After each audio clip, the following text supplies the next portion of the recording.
Hi, hello everyone. Welcome back to my YouTube channel Wow MRS part of your life. Friends ఈరోజు మనం ఈ వీడియోలో must plus V1. So must తర్వాత V1 ఉపయోగించాలి.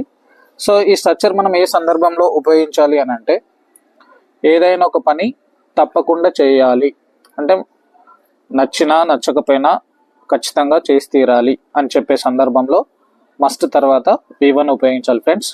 So మీకు క్లియర్గా అర్థం కావడానికి నేను తీసుకున్న తెలుగు సెంటెన్స్ వచ్చేసి నేను తప్పకుండా హైదరాబాద్ వెళ్ళాలి. తప్పకుండా హైదరాబాద్ వెళ్ళాలి. సో ఈ సెంటెన్స్ మనం ఇంగ్లీష్లో ఎలా చెప్పాలి అంటే I must go to Hyderabad.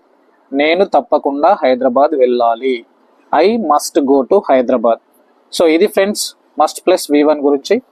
So videos పూర్తిగా చూడండి friends. Please like, share and subscribe. Thank you friends. Thank you so much. Thanks for watching. So me support ఇలాగే ఉండాలి friends. Thank you friends. Thank you so much.